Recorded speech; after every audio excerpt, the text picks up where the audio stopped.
In a broken wasteland, come to my fire. All right, metalheads, thank you all for tuning in this week to the Metal Forge. My name is Mark Jackson, and I am your host. And with me this week, we have the awesome Joe Gamel from the Rock Goddesses podcast, which, Joe, welcome back. You know, also the Oracle of Jupiter, as she is. Want to comment really quick, wearing the awesome Soul Grinder shirt. Love Soul Grinders. Sweet people. The whole band are just sweethearts, even though they have such, visceral music. They're all just awesome people. And we also have a awesome fucking publisher here, and Joe is going to tell us a little bit about him.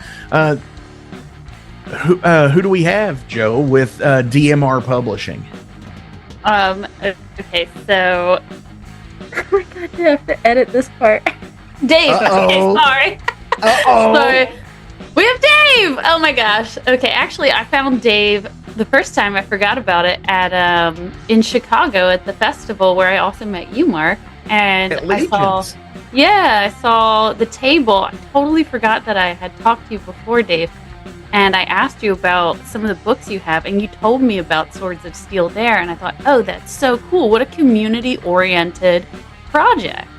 So then actually Paris she has a podcast as well called oh my God. Should have wrote some stuff down. I've got her on the spot, but anyways, I'll go ahead and cut in here for you because I can see you starting to blush a little bit. Yeah. Dave, thank you for coming to the Metal Forge. This is awesome. You're actually, I believe, my first book publisher and writer like that in the Metal Forge. So how's it going? Pretty good. Yeah, I don't think there's a whole lot of metal publishers in the scene, so probably pretty likely that you haven't had one on before me. Well, no, and actually, it's so wild that you're here now because coming soon is actually another.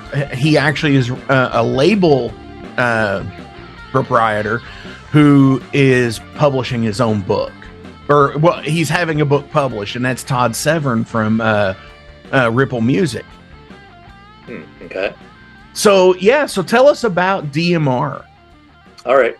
I started DMR Books 10 years ago because I had an idea for a book I thought was so good I just had to go through with it. I got the idea while listening to Manowar, the song Dark Avenger, and I thought the lyrics of the song made such a great story, and it made me think, I wish they'd written a story like this. These are the kind of stories I'd like to read. And at the time, not many people were publishing and writing sword and sorcery stories. So I thought, what if I got metal musicians to write stories like that? And I remember reading interviews with a few bands where they said they had written stories but never had them published. And I thought, well, I bet a lot of people would like to read those. Someone should publish them. Why not me? So sure. I got to contact with a few of them and asked a few others, and eventually I had enough for a whole book. It was called Swords of Steel, and that came out in 2015. And some of the bands in that book were Manila Road, Baal Sagoth, Eternal Champion before their first album came out, Gatekeeper, Cauldron Born, lots of epic metal bands. And then I did 2 more Swords of Steel volumes, and after that, I moved on to other publishing projects, doing a lot of other different anthologies. Also, I did a lot of reprints of old classic pulp stories by authors like Robert E. Howard, the creator of Conan the Barbarian. And since this year is the 10th anniversary of DMR Books, I thought it'd be great to go back where I started. And for the 50th release, I'm going to do Swords of Steel 4. Awesome. Now, Joe, I believe you have a story in Swords of Steel 4? Yes, I'm so excited to be included in this because, as I was saying, Paris from Concilium, that is the name of her band, she she told me, we met for brunch one day. She was in Philadelphia. And I said, well, what are you reading now? Like the best question to ask anybody. And she said she was rereading Jason Tarpey's book that was published by DMR, The Godblade. And I was like, I didn't know that Jason Tarpey wrote anything. And then I found Lords of Steel. And I was like, oh, this is so cool. And I was so excited to be included in this because I have a Substack for my sci-fi and horror writing, and I had never been published in print before. So awesome. Yeah. You know, that's always something that's interesting to me because I have a few friends who are writers, and they've done like the Amazon publishing thing, you know, where they've published the book through Amazon, but when it actually goes to getting a legitimate book published and you're doing more than, you know, you're doing hundreds of copies or something like that. How do you do something like that, Dave? Because I know the music end of things, like how you publish music and the copyright and registration. So how do you do that when you do books? Well, as far as copyright and registration, that's really not difficult. It's actually not even mandatory. Like as soon as you publish something, it's considered to be under your copyright to you. So you don't even have to file anything for that. As far as like the printing the books goes, when I started, I did it the old-fashioned way of going to a print shop and having them make 500 or 1,000 copies. And I quickly realized why people don't do things the old-fashioned way anymore. Because that's a big investment up front, and then you've got boxes and boxes full of books just sitting around waiting to be sold. So after a few different releases, I switched to a print-on-demand model, which is much, much better. Sure. And I think correct me if I'm wrong, when in the literary world today, it almost has a more of a, with everything going to screen use and stuff like that, you know, the print on demand is probably something that would be more beneficial, because unless you're getting something picked up and you're selling, you know, 20 or 30 or 40,000 copies of something or more or whatever, it's almost kind of, again, like you said, you've got that stock sitting around. Yeah. I mean, I do have, I can order a number of copies at cost, the cost of printing to sell through my website direct or at conventions. So I can have as many as I need at any time. And so it's very versatile. Sure. And I do have digital too for the people who prefer that. Yeah, that's also how we do merch with Metal of Jupiter. It's all made to order so that we it's more ecological too, you know. It's very important. So you don't have the stock sitting around. And with Jupiter, I mean, you all aren't playing shows really. No, I'm like Enya. I do not. No. You should. I'll play two shows in my life. Totally. Buy a castle pillow with parrots. You know, here's what we're gonna do. Dave. Y'all need to do like a book release show, like an album release, where you have some of the people who wrote read part of their stories. Cool. Well, for the very first Swords of Steel, I did have a book release show, which we didn't have anyone reading from the books, but we had a few bands play, and it was the one and only time I've ever booked a show, and it was it was a good time, but there were a lot of difficulties with it, particularly with the venue, because they the day before they decided to double book it and put on amateur stand-up comedians the same night as my show, and didn't bother to tell me. Oh, so, no! My show. So it's like an open mic night. Yeah, pretty much. When my show got 2 hours, and some of the bands drove like 5 hours to be there. Which was my gosh, what a shady venue. Yeah. Are they still around? Yeah, they are.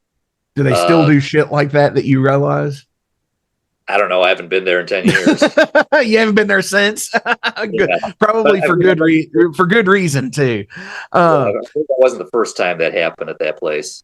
Oh no, double booking is like a thing. and it is like one of the biggest abominations in music. And it really sucks when you have a venue that wants to like sandwich together both shows. I was playing a show one night where it was five. It was supposed to be three bands, and then there was a touring duo coming through, and they were like, "Oh, well, we'll book it too. It'd be five bands on a Tuesday night," and it was five different types of metal, Oh, wow. and no one showed up. Yeah. Something really cool about this collection of Swords of Steel is it's the first Swords of Steel to have female writers in it, right, Dave? Yes, that's correct. Awesome! What a wonderful thing to celebrate! I'm so happy to be part of this collection. Gotta plug it for the girls here. Yeah. Buy this No, book. you are totally right to do so, because yes. And I'm actually looking for is the book on the website right now? Not yet. So so who all is a writer in this book? I've got a list right here. Hell We yeah. have Matthew Knight from Eternal Winter, Howie Bentley from Cauldron Born and Britain Writes, Joe Minicino from Doomsword, Byron Roberts from Balsagoth, Peter Salatellis from Bloodstone, Joe Gamel of Metal of Jupiter, J.P. Abood, who is currently in Viper Witch and has been in plenty of other bands. Definitely familiar with JP. D.R. Lackner from Legendary, and Sarah from Smolder, the other female author. Awesome. Yeah, I've been seeing some promo posts from Sarah's Instagram. Hell yeah, she's super rad too, just like Joe. She has a lot of stuff going on, whether it be art or just music or the podcasting or reviews, and I think that's awesome. And in 2025, much as Joe did through pretty much all of last year with the Rock Goddess podcast, it's definitely something that I think even on the Metal Forge, I want to, dedicate more shows to women in metal. Yeah, and Viper Witch, they also played Legions of Metal, and they had Yes, they Danica did. singing. Yeah, so I think she's still in the band too, so that's another band that has a chick in it. Definitely. Viper Witch have been here before. Love all of them. Again, met all of them at Legions last year. And again, you were at Legions, and you're going to be at Legions again this year as a vendor, correct? Yeah, Dave? I've been there every single year. Even before Legions, the precursor to that fest was Ragnarok or Metal Apocalypse, and I was there it was in 2015, and I've been there every year at both fests since then. Hell yeah. And and it does take awesome vendors and stuff like that at big shows like places like Legions of Metal to come in, and I think it completes the experience. Yeah, I'd agree with that. I remember going to like Ozfest and stuff back in the day, and them having like the vendors at Ozfest, and it'd be like all these different record labels for the bands that were on the show, and they'd be handing out sampler discs and stuff, or koozies, and they would be have some albums for sale and whatnot, and it was always kind of cool. I've always wanted to set up at a festival like that. So when you're not only when you're doing like the publishing stuff, but when you do festivals and you get into that aspect of it, what do you enjoy the most? Making money. Oh, well, of course, yeah. But if money aside, obviously. Well, it's always great to see people, appreciate what I do, and when they come back if they buy a book one year and they come back the next year and say, "Oh, I really like that. I want to get something else," and they tell me like they appreciate what I'm doing for sword and sorcery fiction. That's always really nice to hear. Sure. Yeah. Well, yeah, because just as and here's the cool thing is like, I read Dragonlance novels when I was younger in my teenage years and stuff like that, and it's always cool to hear the mythos of like, say, like the Margaret Weis and Tracy Hickman novels they were actual campaigns that they played in D&D, like the R.A. Salvatore Dritz series is the same way. It was campaigns that they played in their game modules. And I think it's awesome when metal people get together and write, when people write stories, because it could be mythos to their album work. Yeah, in a lot of cases it is. A lot of these bands do write stories based on the lyrics of the worlds they created for their music. For sure.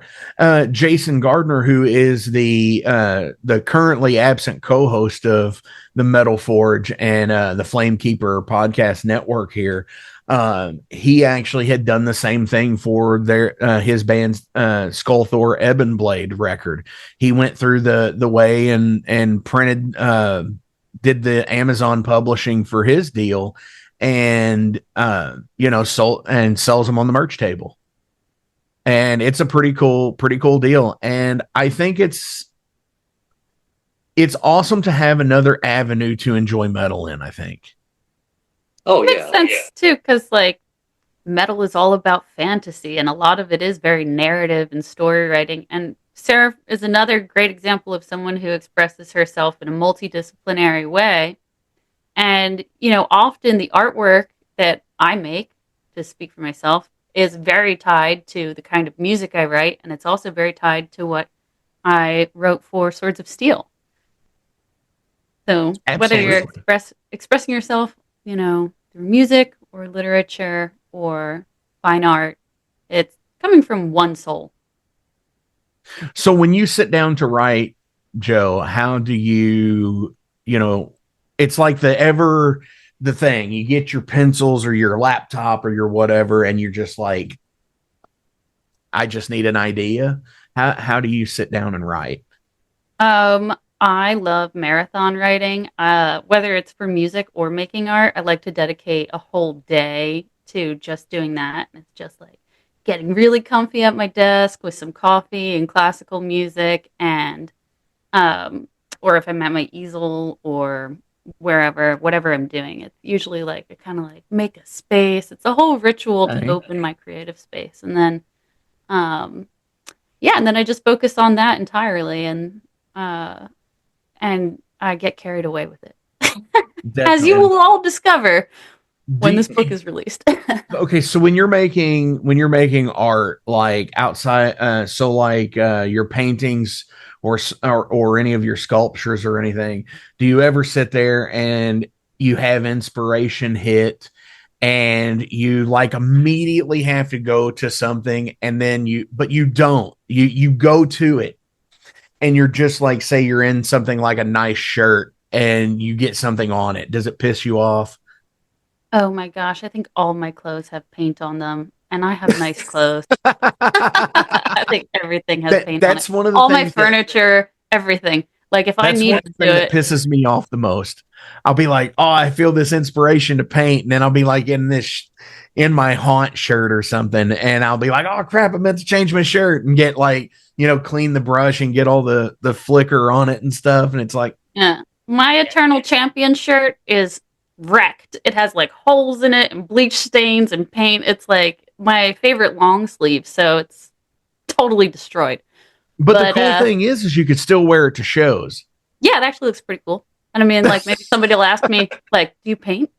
I mean, I don't look like a writer because my shirt's destroyed, but I guess that I like metal and I like painting.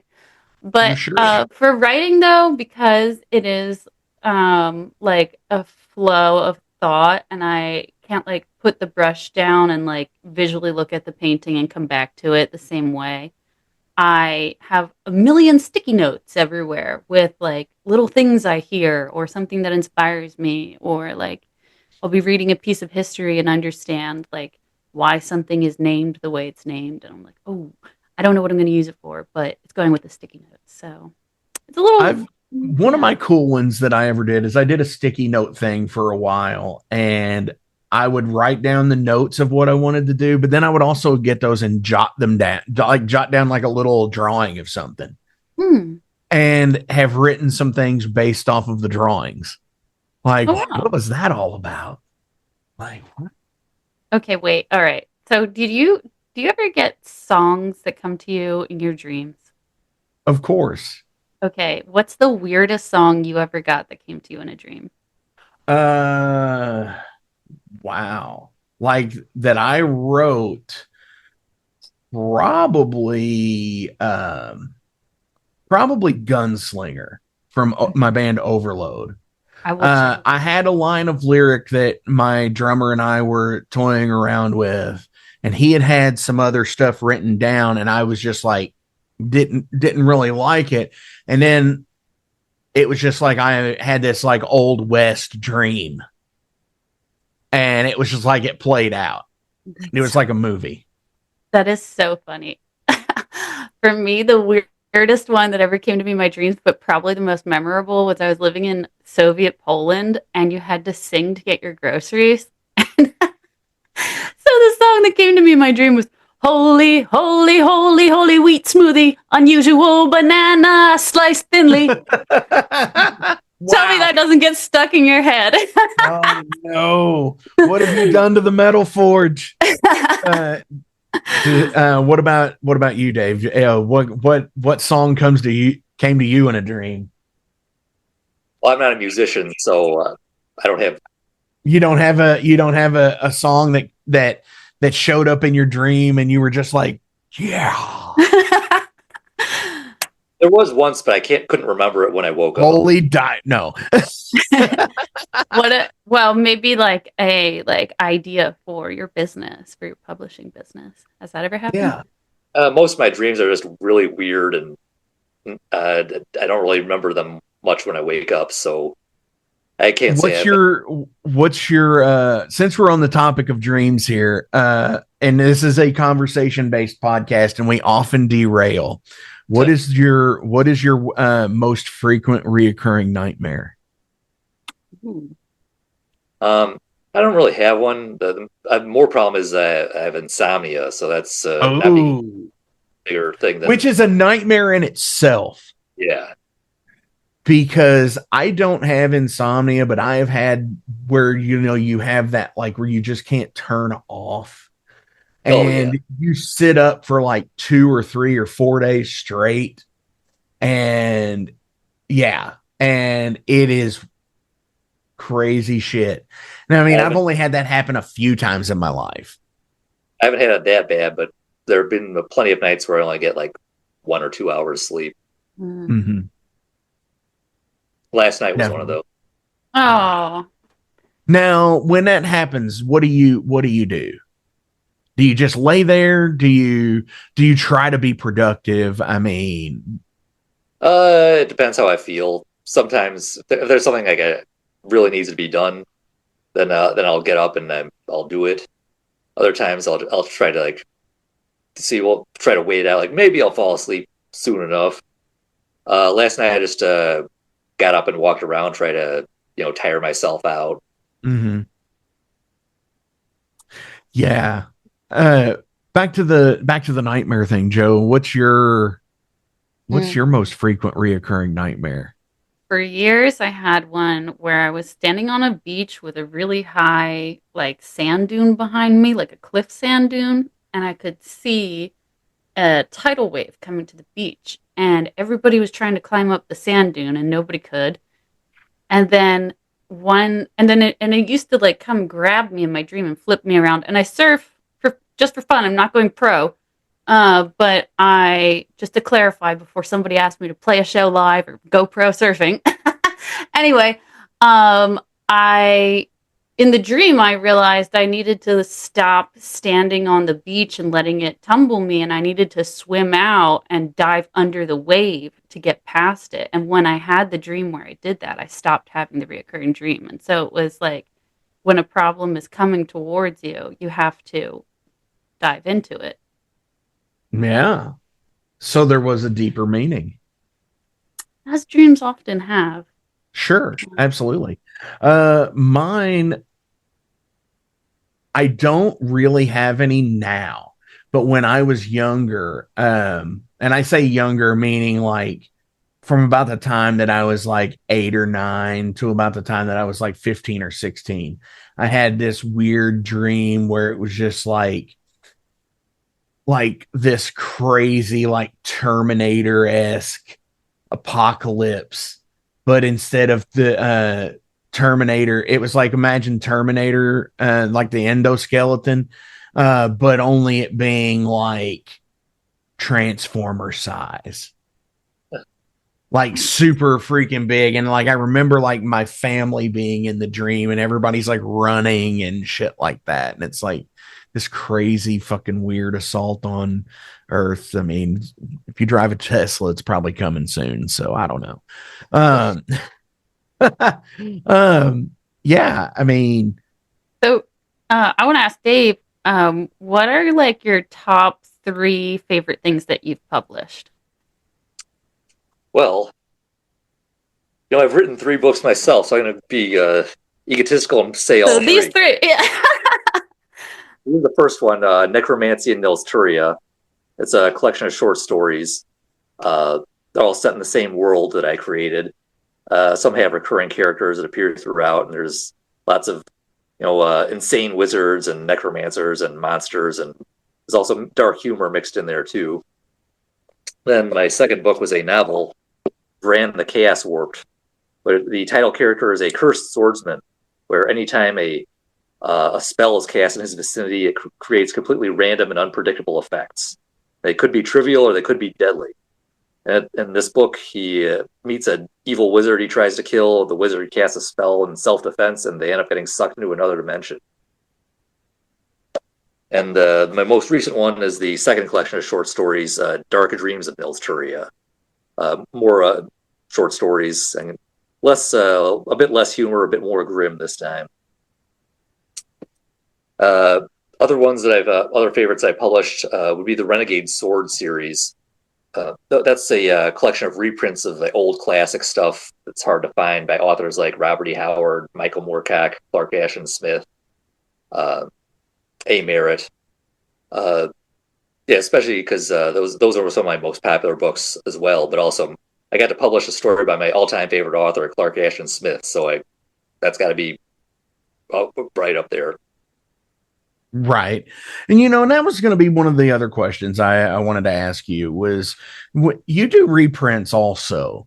So how does that work? I mean, I'm assuming it's just like music for the example where you do a cover song, you have to acquire the rights to do it and so on and so forth. Would that be about the same? What you have to do is get in contact with the author or their estate if the author is dead, which is a lot of cases, considering how old the stuff I reprint is. A lot of them are deceased. So you either have to contact an agency or the estate and just make a deal with them. And there are some cases where the stuff is in the public domain, so you don't have to do anything. Sure. And and I want to like seriously give you a massive shout out for that. Oh, Because that is fucking awesome.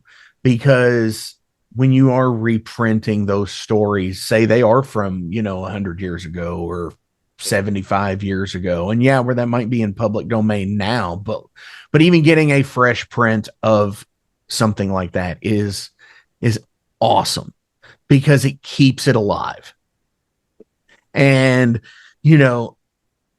just as much as Audible and stuff is out there, say like for like Edgar Rice Burroughs and stuff, keeping that stuff alive, it's just the same, keeping even the authors that didn't get super recognition like those, keeping their work alive is just as important as it is, a Frost or a Hemingway or Ayn Rand or anybody. Oh, yeah.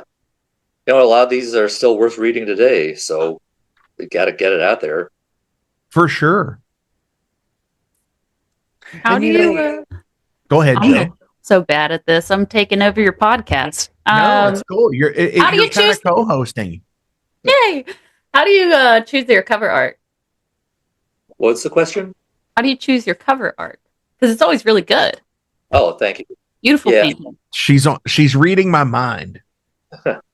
Because I was just looking at the all releases tab on the website and going through the cover art and seeing like my favorite is, some of the older stuff like the Sapphire Goddess, or the Thief and Fourth, Warlords, Warlocks, and Witches. Those covers to me are like so cool because they've got some of like the 50 style artwork and a 30 style artwork on it. Well, the first two you mentioned, Sapphire Goddess and the Thief of Fourth, those actually are covers from the 30s because those are reprints of Weird Tales magazine. So I use the cover art as well. When I'm doing a book with a new cover, well, there's a few artists I use, and I'll pick a scene from the book that I think would be a good striking scene and send an excerpt to the artist and tell them what I have in mind, and they do their work and you see the result. Hell yeah. When it comes to curating a book that, you're working with multiple people, obviously I'm sure you take submissions and you have your people that you reach out to.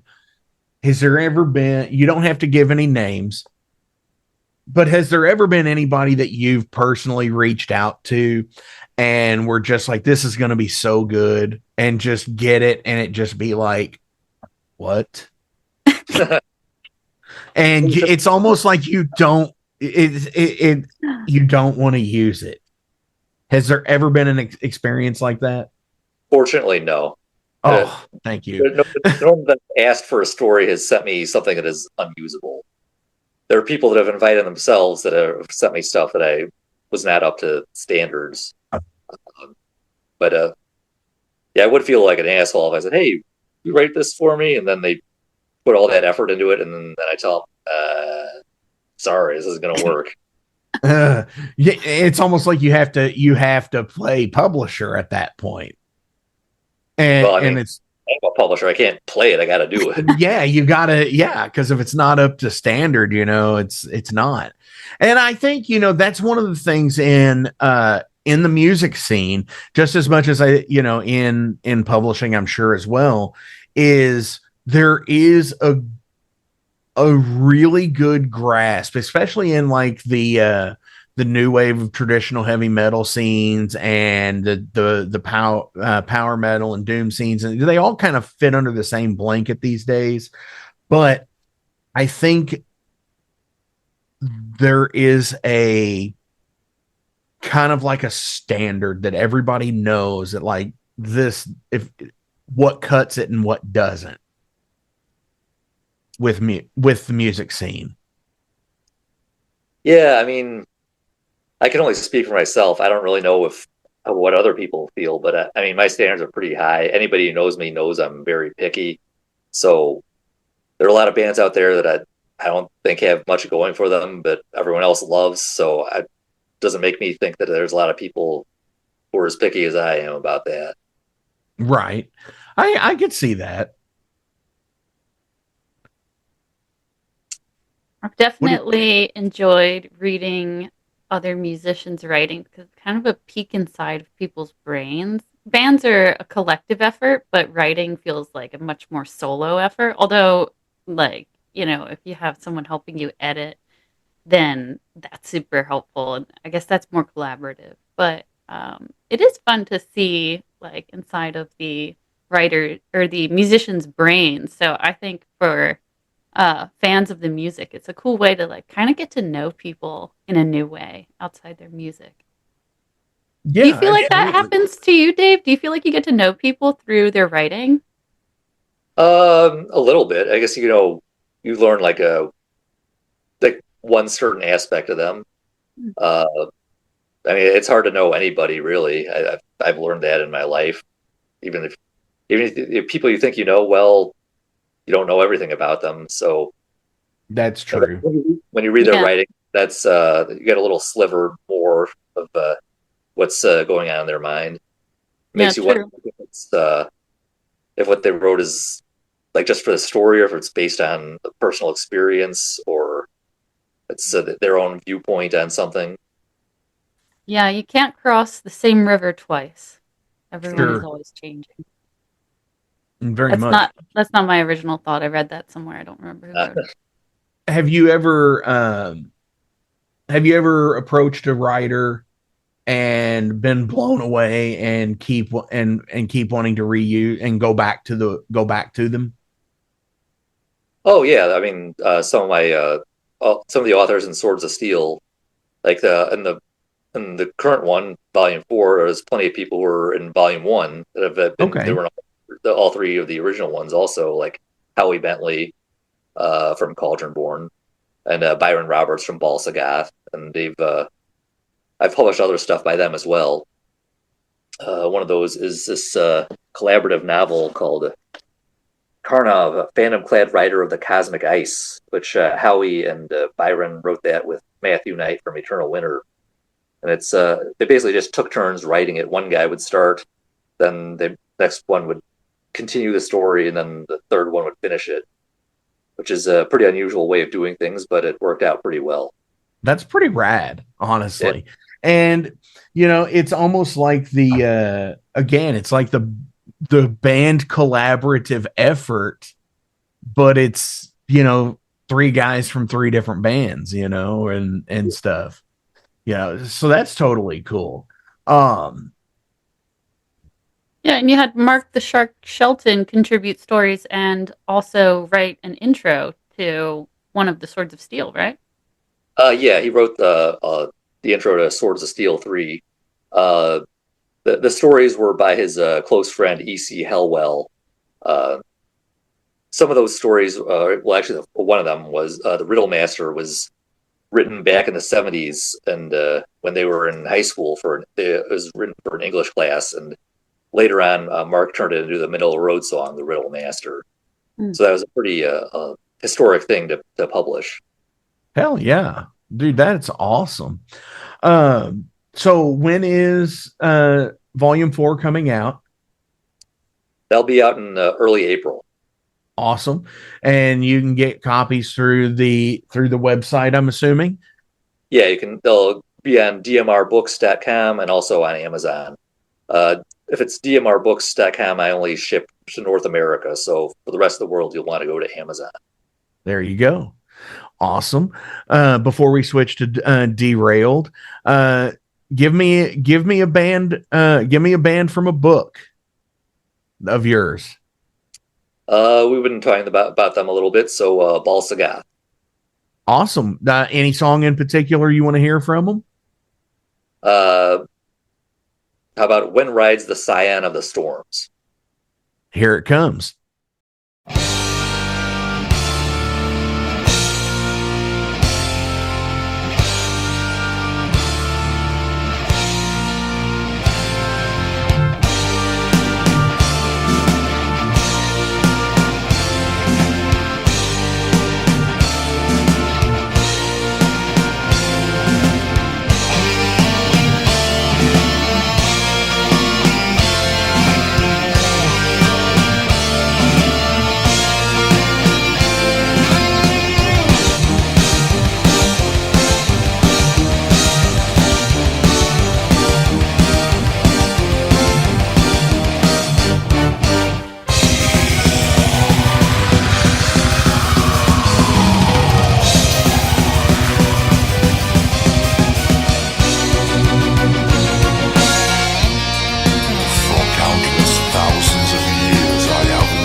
crimson dawn, and may our English steel ring gloriously against the cutlasses of the Outlander pirates.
Awesome. So, Joe, you've been through Derailed before.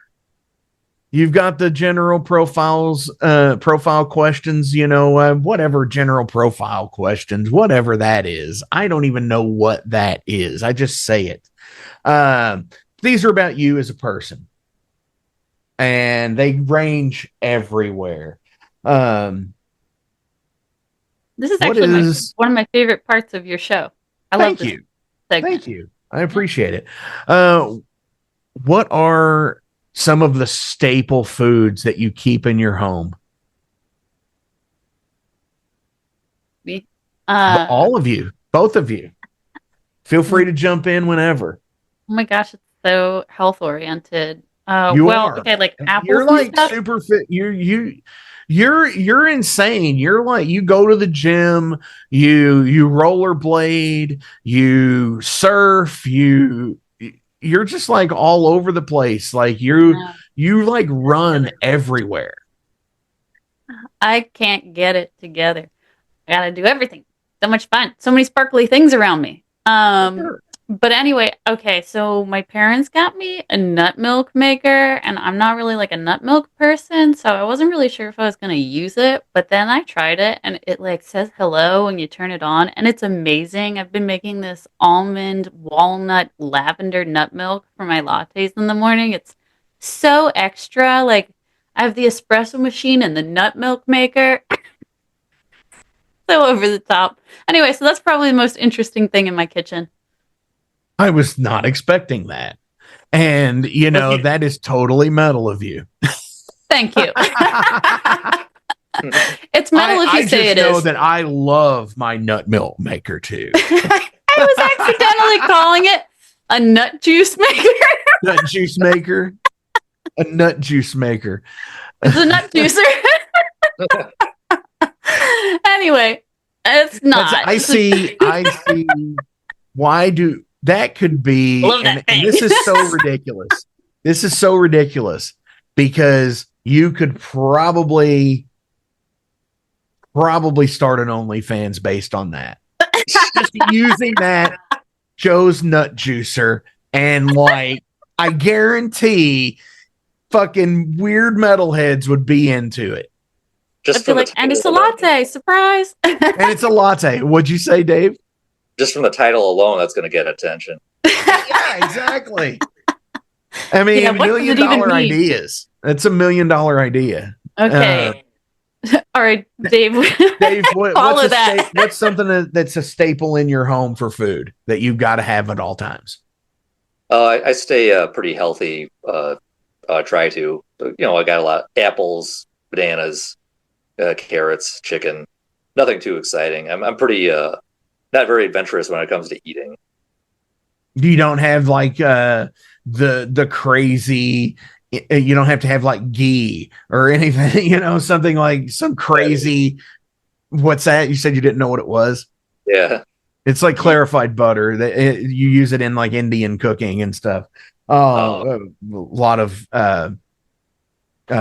recipes use it, but yeah, I'm like, let me jump into the into the Metal Forge cookbook here. Maybe we have a publisher. I'm not as bad as Bob Byrne, one of the promoters of Legions of I Metal. love Bob. Oh yeah, he's one of my best friends. But when it comes to food, he just likes plain burgers, plain chicken, not much else. Plain pizza.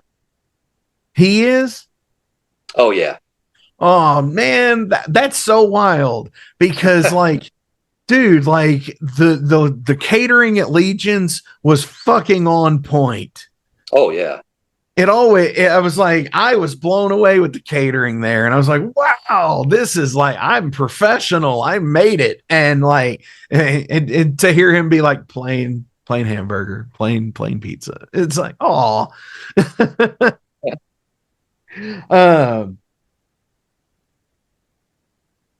Have you ever played Bloody Mary? Played Bloody Mary? No. Yeah. Do you know what that is? No, I don't. Then that means no. That's a weird one. Let me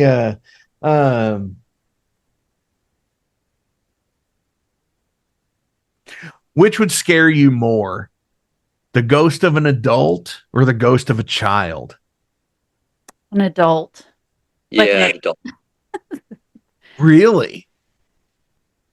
Like, you think Casper wouldn't freak you out? Well, Casper's friendly, so no. Well, he is, yeah.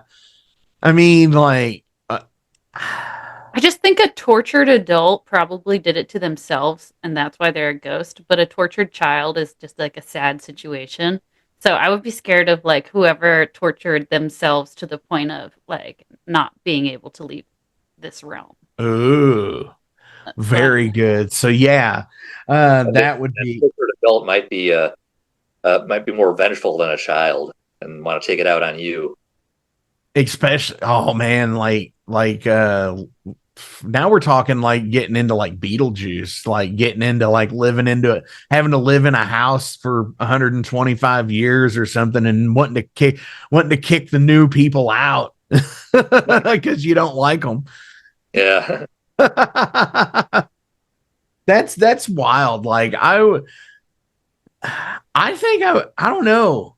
I mean, yeah, it would probably be more of a sad situation because the ghost of a kid not being able to be there, but like the adult being like, the real bastard that's haunting people. Yeah, that's kind of a tough call for me. Yeah, I mean, once you're an adult, like, don't you want to let go of this world and move on? Like, a child doesn't know how bad it is yet. Sure, that's true. That's very true. Yeah. Like, what makes you want to stay here?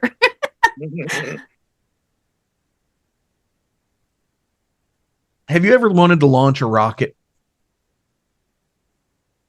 No, can't say that's ever crossed my mind. No, like not into like space and stuff like that. And Nah, I've never been a sci-fi kind of guy. I'm so technologically backwards. Like the modern world is too sci-fi for me. yeah, I totally get the being in today's technological deal is pretty, it is pretty advanced, especially if you're trying to understand like trending and algorithms and shit like that.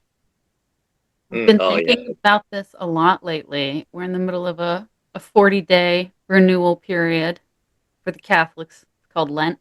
And it's like a much newer part of the practice because normally you give up, like alcohol and coffee, swearing, complaining, and gossiping. But now most Catholics also do like a media intake. So you actually have a reading fast because there's like so much content on the internet. And even if you're reading self-help books, they're imprinting new ideas in you that will pop into your head later in the day and will influence your choices later in the day. And so when you stop like just consuming music unintentionally, where you're not like reviewing a new drum track or you're not like specifically listening to something to hear it, but you just have it playing all the time. it becomes mindless. And when you stop in this 40-day period from doing that, mindlessly reading, mindlessly scrolling, mindlessly checking your email, mindlessly consuming all sorts of media, it does open a lot of space in your head. And when you do that at the same time as not complaining and not gossiping, and you find you can't talk about other people, you can't talk about things that annoy you, you give less space to that and you start thinking about good things in your own life. And your thoughts are a little bit more your own because the way that the algorithm works in news and social media, all these things, it's intentionally designed to make you think a certain way. So when you take space away from that, you have your own thoughts again. And it's an interesting experience of repossessing yourself during Lent. Sure. No, you're absolutely right. And, that's one of the things that I think is a very healthy thing is to take that social media detox.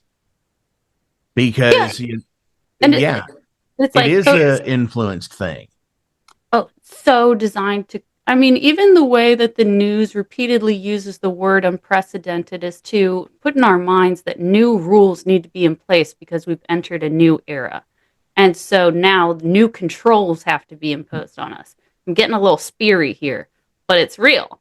And so, like, when you constantly take in the news, or even just like, I don't know, just like all around us, there are words and images that influence the way that we think, and it'll come back to you in your dreams, it'll come back in a conversation, and it'll be inside your head.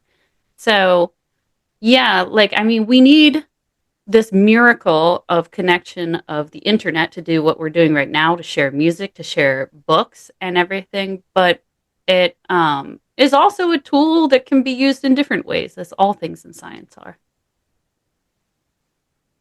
Definitely. Hell yeah. Next question. You're absolutely right. That is the thing that, it is a thing where you go down, even if you're walking down the sidewalk and you just see whatever ad is out there on a billboard or a bus stop or whatever. And it is all specific targeted language. And it's crazy. But I have one more question. But before we get to it, as always, links, they're listed below. So please give a like, a share, and a follow. Go do the things and all the stuff. Medal of Jupiter, DMR books. Dave, do you have any shout outs you would like to give to anybody today? Or anything else you'd like to promote? Well, we mentioned Legions of Metal earlier. That's going to be May 2nd and 3rd at Reggie's in Chicago. I'll be there, but that's not the drawing point. They're drawing big draws: Crimson Glory and Toxic Holocaust and Heathen. And yes, DMR books and yeah. And Bob Byrne will be there too, so you can make fun of him for his dietary choices. Hell yeah. Joe, do you have any shout outs or anything else you'd like to promote today? Well, we are in the midst of recording our EP. Our drum tracks are being recorded in Chicago this week by Ian Sugarski, who also drums for High Spirits and a lot of other bands. And so excited to have such a talented technician help us finish this EP. So excited for that. And a thank you again to Paris for all of her help. I think. Hell yeah. Absolutely. For sure. My final question of the day. Thank you both, by the way, for doing this. This is awesome. And like I said, I was totally not feeling it going into it, but I feel reinvigorated. It's like I said, it's been like a crazy last month for me, and it's like I've had a sick parent, and she's been in and out of the hospital and rehab, and finally back home now, and it's just been weighing a lot on me, because it's just like it's just mom now, and it's all the things that we all have to go through at a certain point in time, and nothing ever kind of really prepares you for it. You can read books, you can watch shows, but like, this is what it's about: human connection and interaction, and just hanging out. I'll by the time we're recording this at 9-10 o'clock on a Wednesday night in March, that thank you all for doing this. This has really made my night, and I appreciate the fuck out of y'all. Also, a thank you to both of you guys. You made my night as well. This is like so fun to talk to both of you at the same time, and like, this is what Dave does. He brings these worlds to a collision point. But both of you really are community leaders and creating a lasting legacy, and I really appreciate that about your work. Oh, thank you very much. Thank you. I appreciate that. Totally awesome. So on our way out today, because we're picking bands from the books, I am going to pick Face in the Glare by Eternal Champion to play out. I love that song. And when I'm on my way to Ice Howl practice and I put on the Spotify list and I'm just like, I go, hey Siri, do this. Don't do anything. When I say to do that and play a song, and that always seems to come up no matter who I listen to, whether it's like I start with Bloodstar, it shows up. I start with Sanhedrin, it shows up. I start with High Spirits, it shows up. And it's just like a sweet rockin' tune, and I hope to have them on the Metal Forge soon as well. So Dave, thank you so much. I appreciate you coming into the Metal Forge today. Joe, as always, it is a pleasure. Hopefully when your all's EP is done, you can send it over the way, and we'll have you all on again as the band and do the thing and all the stuff. And hopefully, you all can get out and come out to some shows down here in Louisville this year. And I'd love to have see you all down here if it ever comes out to be a thing. I've been meaning to get out there for the Derby. I want to see the hats. Yeah, there's a lot of them. There's a lot. But Derby, if you're going to Legions of Metal, you got to choose one or the other. Oh, I'm going to choose. They're on the same weekend. Darn. The first weekend of May is the first weekend of Derby. Mm. Or the first weekend of May is both of those, Derby and Legions. I'll just wear a great hat to Legions. Perfect. I already got my ticket to Legions, so that's where I'm going to be. Hell yeah. Absolutely. I'm going to try and come up that Saturday, actually. Because like I said, I'm in Louisville, so it's like 5 hours. I'm going to try and come up that Saturday. That'd be great. Hell yeah. So on our way out, Face in the Glare from Eternal Champion. Thank you all. Last song. Everybody do the stomp.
Nice singing there.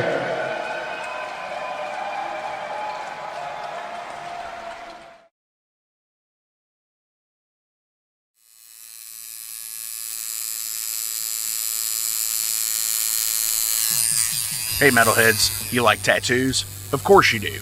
If you're in the Louisville, Kentucky area, come on over the bridge to Clarksville, Indiana, and get you some ink done at Ageless Art. If ink isn't your thing, they have a piercing studio as well.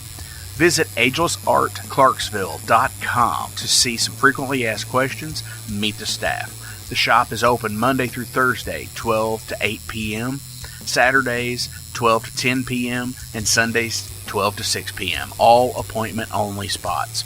You can set up your appointments by phone at 812-283-1793 or email agelessarttattooandpiercing@gmail.com and someone will get you set up for your first or your next tattoo or piercing.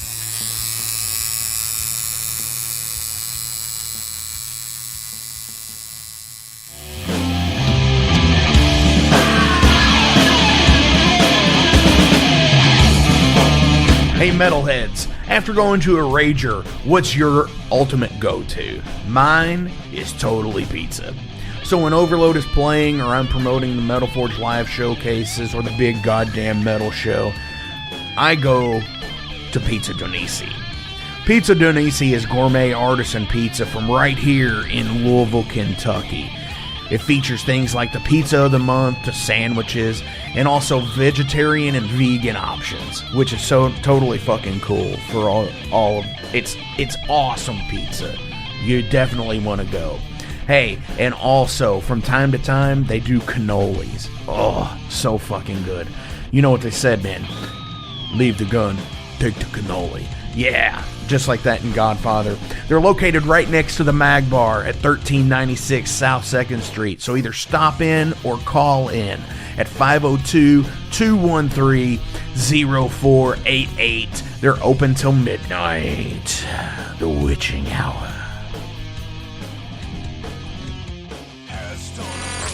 Heineken? Fuck that shit! Pabst Blue Ribbon!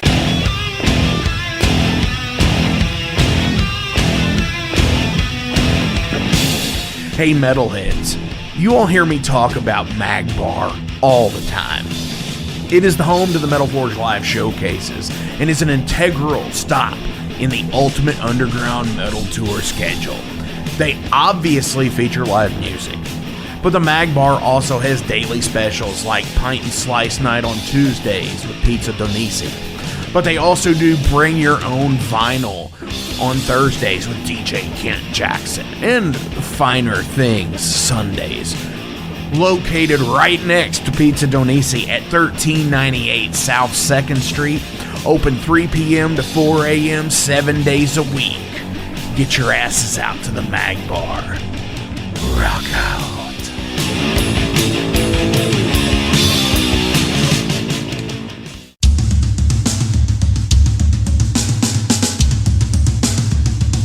For 45 years in keeping Louisville weird, Electric Ladyland has been there for all your eccentricities.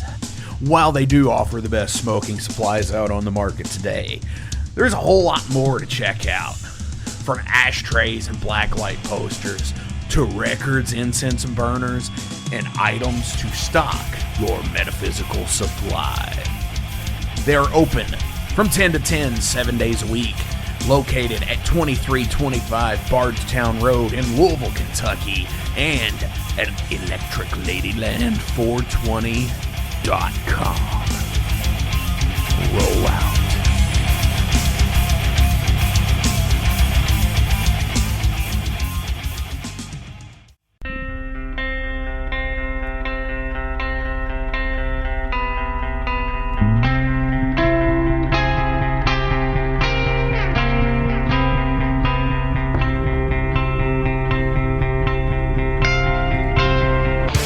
In 2017, one man's vision and passion for all things metal started out as a record store in his house. Years later, the fight against a mainstream empire continues as Shade Beast. an independent metal collective and online store based in Athens, Georgia, is the world's premier heavy metal brand for music heads that value authenticity over the mainstream acceptance. Featuring original t-shirts from some of the best underground artists, as well as stickers, posters from the Shade Beast Presents concert series. Unique, one-of-a-kind collectibles and small curated selection of vinyl and cassettes from the masters old and new. Visit shadebeast.com and enter promo code SithLord for free domestic shipping on your first order, whether you're a new customer or returning. And be sure to join the Shade Beast social groups on Facebook and the interwebs to keep up with the new release announcements and talk all things metal and Star Wars. You'll never find a more wretched hive of scum and filth.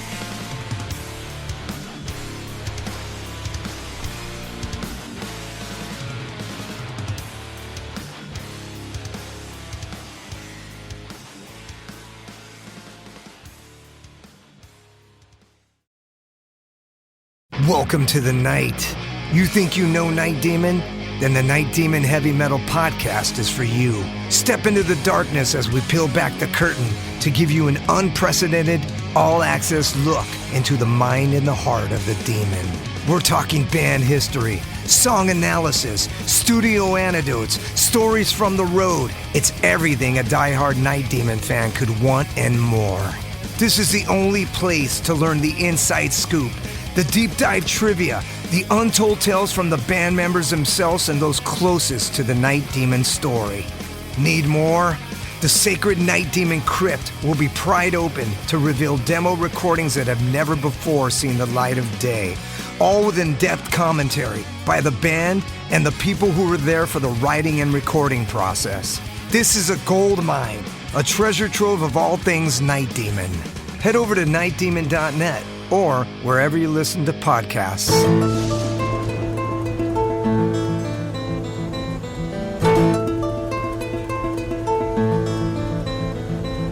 Since 2013, there has been a calling from the underground, from the graves of all those unholy, and they decided to make a zine to talk about all of this.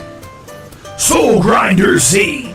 An independent metal zine to keep you informed on all things metal and horror from the underground. Available in both print and digital formats, they're bringing you the best interviews and reviews out there today. Not only do they do the zine, but they also do compilation CDs. Check them out at facebook.com/soulgrinder.zine and start your subscription now.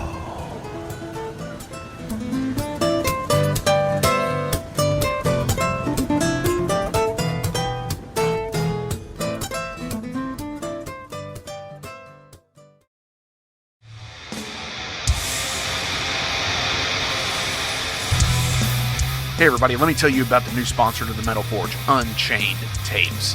They're an independent Pennsylvania tape label. They focus on extreme metal and punk with a killer approach to the tape scene. Visit their web store at unchainedtapes.bigcartel.com now to get your fill of tapes. And for being a Metal Forge listener, enter the code METALFORGE10 at checkout to get a 10% discount on your total purchase. That's unchainedtapes.bigcartel.com.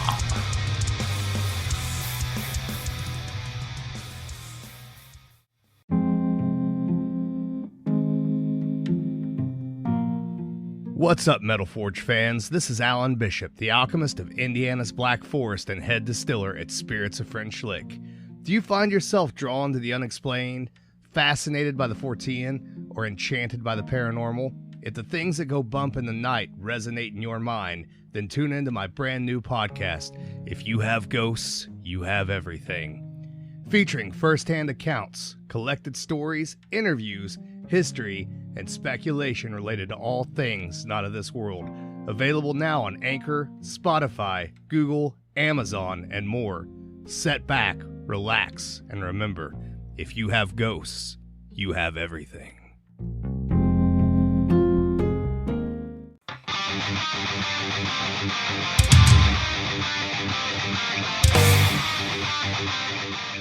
Hey, let me tell you guys about Mercenary Press.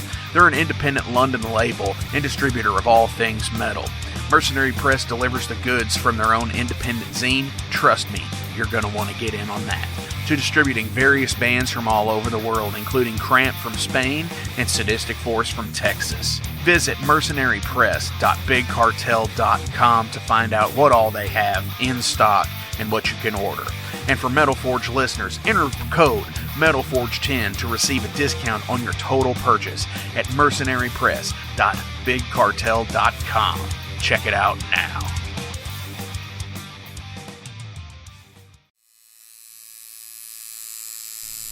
Hey Metalheads, it's with great pleasure I get to tell you guys about a new sponsor to the Metal Forge, Ageless Art, New Albany. After 20 years of owning and operating Ageless Art in Clarksville, Indiana, Phil Garrett had a vision for a new type of tattoo studio. Something that is clean and modern, sleek, refined, inviting. And he's done just that with Ageless Art in New Albany. You can find it at 2736 Charlestown Road, New Albany, Indiana, 47150. Business hours are Monday through Saturday, 11 a.m. to 7 p.m. Sundays are 12 to 6. All sessions are appointment only, so give them a call and go get you some new ink. Or if it's your first time, go get your first one, baby. In a broken wasteland, come to my fire and place your blood and steel upon my